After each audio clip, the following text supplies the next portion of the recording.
For today's video mga kasupot, nandito pupunta tayo ngayon dito sa North Sagaray. At pupunta tayo doon sa pinapagawa natin na kulungan ng baboy.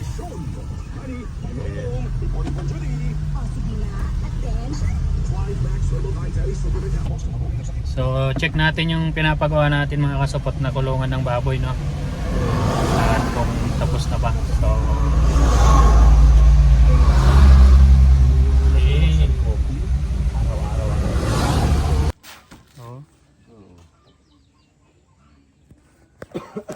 mga ilang piraso yun? Dinugsong-dugsong ko na lang yung kahoy at hindi mo makuha yung tuwid eh. Okay yan, okay yan. Yo mga kasabot, nandito tayo ngayon sa pinapagawa nating kulungan ng baboy, no? So ayan ang bossing ko. Bossing ko yan. Bossing daw at ikaw ang bossing ko. Ayan ang bossing natin. Siya yung mag-aalaga ng ano natin, yung baboy. Ayan, napakaganda ng lugar dito. Bukid talaga. Bulacan pa rin to, bossing. Honor sa Garay na. Bulacan pa rin, ano? Bulacan to. Ayan, Bulacan. Napakalawak ng Bulacan, no? So, dalawang kulungan lang muna yung pinagawa natin. At pag tumama sayo ni bossing, papagawa tayo ng isa pa dito. Kay bossing tong lupa, kaya walang problema. Ano ginagawa doon? Kuha yata ng buo siya ito. Tawag ko kung anong gagawin. Baka gagawin patigas din. Ayan, oh, bukid na bukid itong mga kasot. Napakaganda, oh. Ganda ng view, no? Napakaganda ng view. Yeah. So, lalagyan natin dito 10 sa kabila. Bali 20 piraso. So, kailangan natin mamuhunan. Saan, bossing? Dito. Dalawang butas? Dalawang butas. Kabilaan? Kabilaan. Oo, pwede. So, hindi tayo makakapirwisyo dito, bossing. Ang mga kasapot kasi bangin to. So, yung tayo ng baboy, wala naman mga bahay dyan.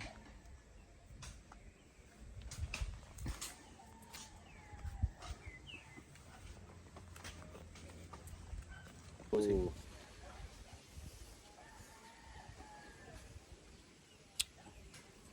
Hindi pa yan. Dadagdagan pa natin ng kuwan yan eh. Kasi ngayong April baka magkapira rin ako eh. No. Makabili rin ako na dito. Yan, pahabain pa yan daw. Oo. Marami naman mag-kuwan dito sila. Ito binabayaran nga sa akin ng konti. At gagawin din baboyan. Hindi, sabi ko kung kayo gagawa, ako na lang. Oo. Tama naman. Nandyan bahay ko.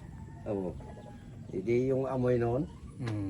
Hindi, ako na lang ang baboy at sarili ko pa. Sarili mo pa yung amoy. Sarili ko eh. Pero hindi naman yan naabot kasi yung hangin kuwan eh. Doon yan. Huwag lang masyadong dikit.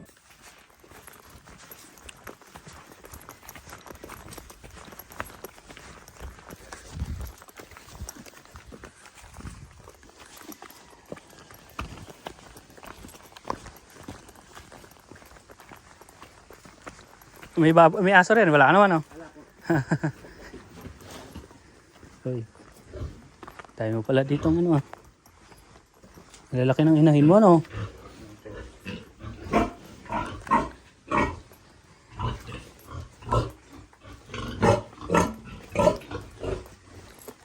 Alin yung nanganak dito?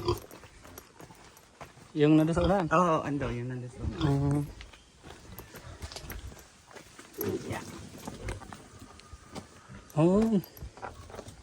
Itong mga bago pa. 10 nga eh. Ay, siyam lang. Siyam. Nagbigay na kayo ng presyo na rin. Kasi ano po, kayo na po mag-usap ni Mrs. Okay. Yan po yung nasilip niyo po. Tayo may tingin na naman. Dami pa lang mga inahin dito, ano? Opo, bali yun po. Ito yung ano. Alin yung nanay nun? Ay, yung nasa dulo na yun. Ay. Ito. Oh, yun. Ang inahin nung binibenta mo. Pang ilang anak na yan? Ano ba? Oo, ayun nga po. Ay, malaki. Ito buntis no? Mm. Okay. Sunod-sunod yung paanak mo ano? Galing. Ayan po, magkakasunod dyan. Yung dalawa. Ang panahon naman ni General. Ilang ano na yun? Kabibitaw lang nun.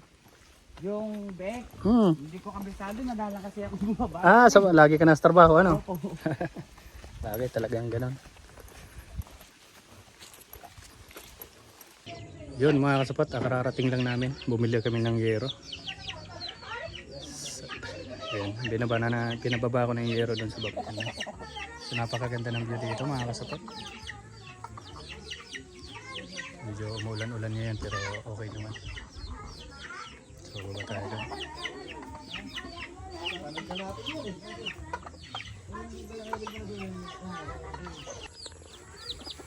Yep.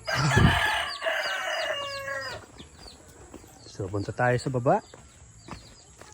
Nilagay na dito yung yero mga kasapot.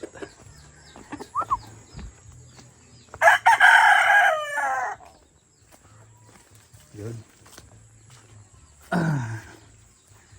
Dito na yung yero.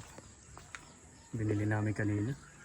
So yun, hindi na ako nakapag-vlog kanina mga kasapot kasi nakalimutan ko.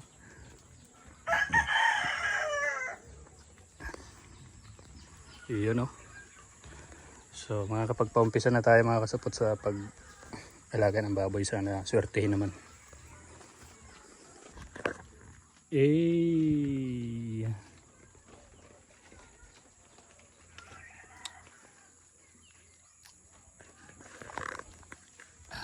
So papalagay na natin yung mga kasapot para may kabit na. Man yan mababasa. Pagka ganyan.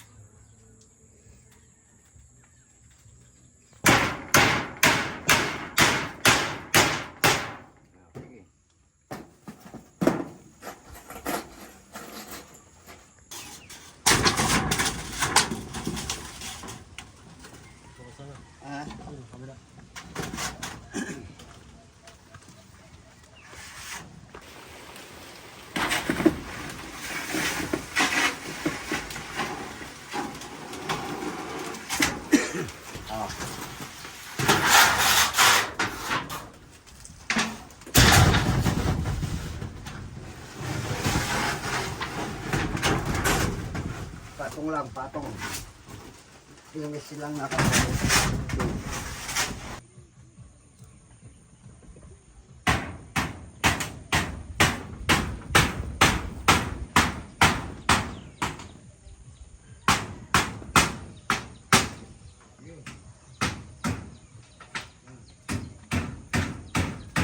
So yun mga kasapot, at malapit na matapos yung bubong.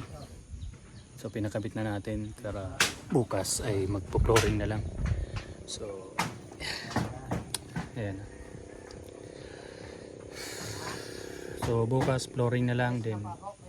Okay na. So maglalagay na tayo ng baboy. So itong negosyo na ito mga kasapot ay susubukan natin kung kikitain ba natin o tutubo ba tayo ng maganda. Kasi alam mo naman natin lahat ng negosyo ay mahirap. Kailangan natin sumugal. Yun. So kailangan natin sumugal at subukan natin. So sa mga hindi nakakaalam mga kasapot kung saan lugar to, Norsagaray pala to. So puro bukid dito. Napakaganda ng lugar. Yan o. Napakasariwa. Ito ba? Yan. Bukid. So walang kapuro problema. Sa tain ng baboy, hindi tayo makakasagabal. So 2 kwarto muna yung pinalagay ko, pinagawa para subukan na pa lang natin. At yun. Pinuntahan natin kanina yung mga baboy. No? Yun yung kukunin natin na 10 piraso.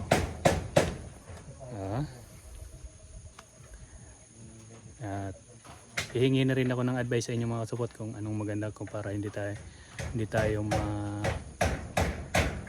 masyadong malakihan ng puhunan kasi yun, pinuntahan natin kanina ay 5,000 ang isa, so 10 yun, so 50,000 yung magiging puhunan natin sa baboy. Doon natin malalaman.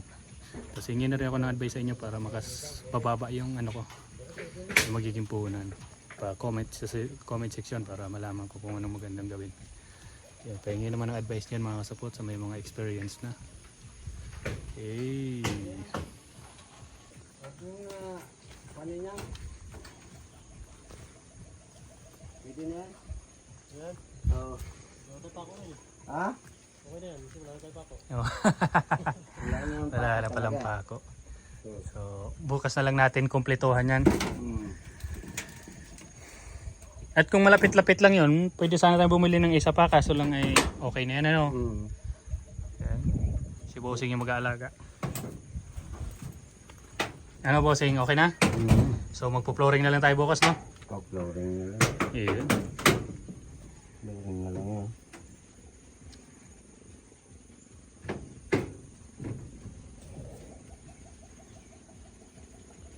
Tapos na mga kasabot, magpo-flooring tayo bukas. Flooring na lang. Okay. Thank you for watching mga kasabot at subaybayan yung part 2 paghuli natin ng baboy. So bukas muna tayo magpo-flooring.